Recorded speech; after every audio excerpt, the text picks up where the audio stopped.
Bon, alors Marlène, voilà comment elle faisait. Elle avait un truc extraordinaire, c'est-à-dire qu'à la fin, le rideau tombe. C'est ces rideaux à l'italienne qui font comme ça devant, beau rideau rouge au Civic Theatre extraordinaire. Et plus personne n'a le droit de bouger le rideau, hein. Plus personne. Elle est derrière. La salle hurle.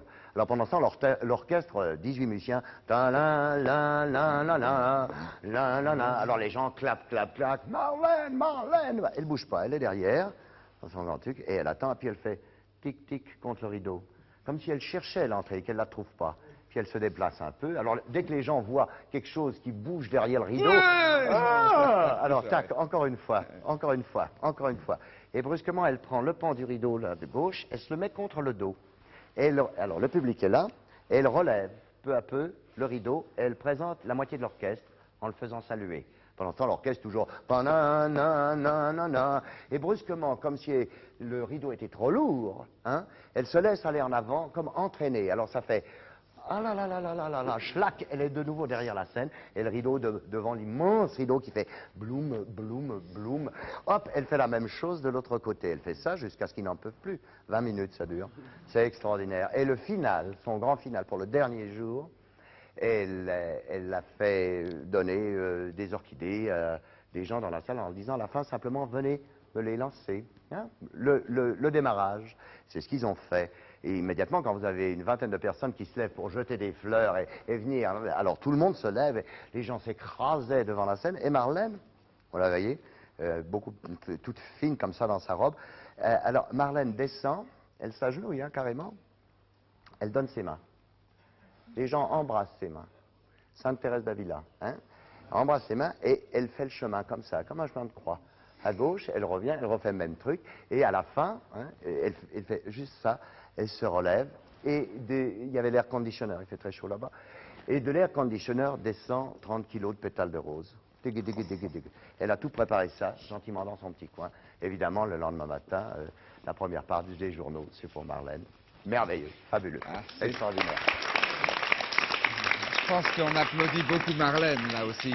Et je vais hein. terminer, pour l'instant, là, avant de passer à autre chose, par une autre histoire, moi je trouve absolument superbe, une histoire de spectacle. Là, vous n'êtes pas obligé de vous lever.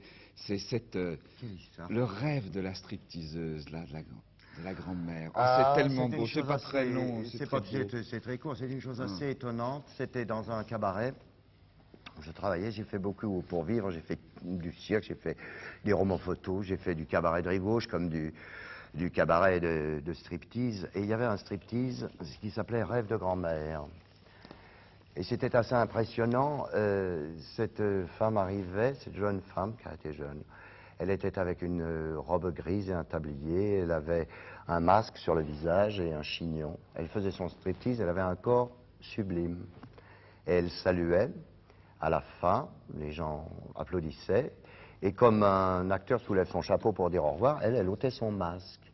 Et quand elle ôtait son masque, son visage était plus âgé que son masque. C'était très impressionnant. Je ne sais pas quelle vie elle avait eue, je ne sais quoi, mais marquée terriblement. C'était formidable. Elle appelait son striptease Rêve de grand-mère. Elle avait un visage plus âgé que le masque qu'elle portait. C'est quand même assez étonnant. Étonnant. Ah, moi, je vous proposais maintenant quelque chose qui est également étonnant. Vous allez voir, je ne peux pas dire un reportage, mais enfin, vous connaissez Bernard Dunant? Bernard Dunant. C'est pas un grand laqueur. Voilà, un grand laqueur. Et 1877, c'est la naissance de Jean Dunant, qui est le père de Bernard Dunant. Jean Dunant, un sculpteur de grand renom et surtout un extraordinaire laqueur. Enfin, on se souvient des lacs. Vous avez sûrement entendu parler des fantastiques lacs qu'il y avait, les panneaux laqués sur le Normandie, ah oui. 1935. C'est ça. Et regardez.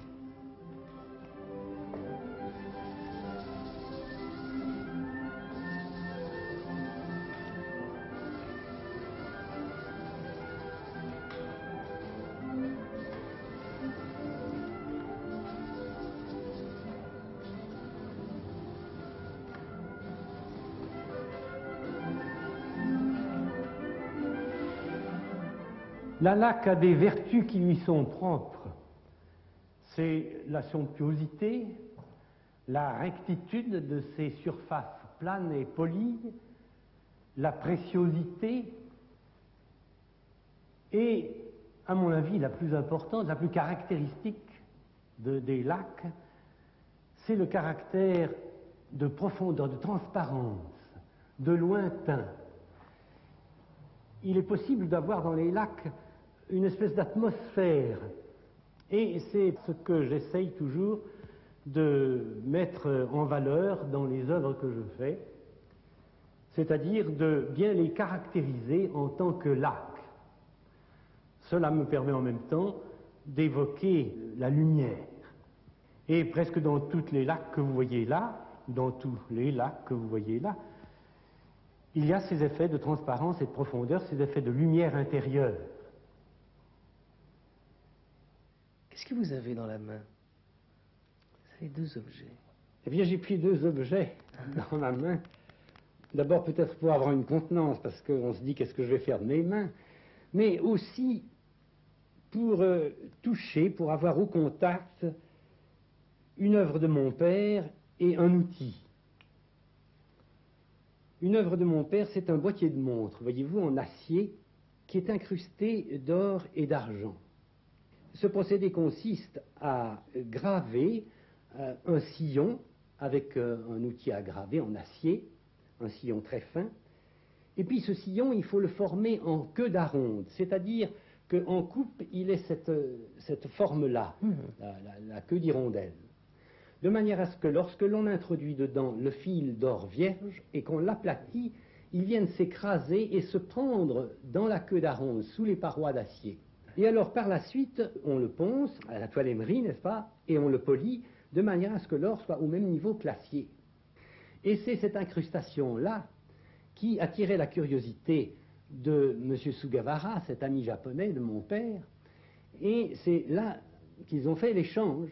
Mon père lui a appris ce procédé d'incrustation et lui a enseigné les rudiments de l'art des lacs. Voilà pourquoi j'avais en main ces deux objets. Et alors l'autre objet, alors l'autre objet, c'est le pinceau à laquer. Cette laque de Chine est assez épaisse, elle est un peu comme un miel. Et pour l'étendre, il faut des pinceaux qui soient assez fermes et en même temps fins. Or, il n'y a pas de poil d'animal qui soit à la fois aussi fin et aussi résistant que le cheveu humain. D'autre part, dans le cheveu humain, il n'y a que le cheveu des Asiatiques qui soit de section ronde. Le nôtre, qui ondule un peu quelquefois, il est méplat, un peu comme ce pinceau. Et celui des Africains est complètement plat, c'est pourquoi il est crépu. Celui des jaunes qui tombe tout droit, il est rond de section. Et c'est lui qui convient bien pour le pinceau à laque. Et alors, ces cheveux, voyez-vous, sont pris entre deux tablettes de bois. Ils vont d'un bout à l'autre du pinceau, si bien que le pinceau se taille comme un crayon pour retrouver du cheveu lorsqu'il s'use. Alors, vous voyez, ça fait un pinceau assez ferme qui permet l'étendue de la couche de laque sur les panneaux. Et lorsqu'il est usé, on peut tirer les cheveux? Non, on ne les tire pas, on taille le bois. Ah, on taille le bois. On en colle les cheveux pour qu'ils se tiennent bien, et puis sur du papier de verre, on l'aiguise. Ah, oui. Et puis ensuite, on dissout la colle, et puis on a son pinceau bien affûté pour continuer le travail. Mon père a appris cette technique d'abord avec ce japonais, Sugawara, et puis alors ensuite, quand il a travaillé un peu, il s'est aperçu des possibilités qu'il avait en main.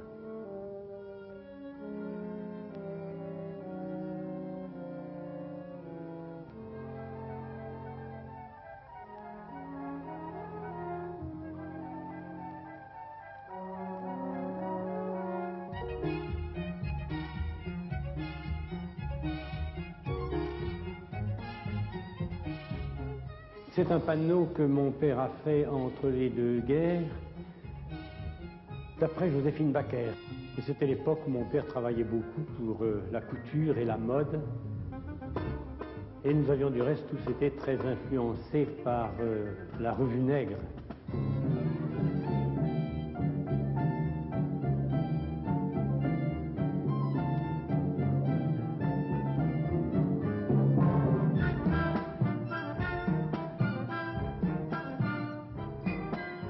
Mon père avait beaucoup d'audace dans le domaine des arts et des artisanats.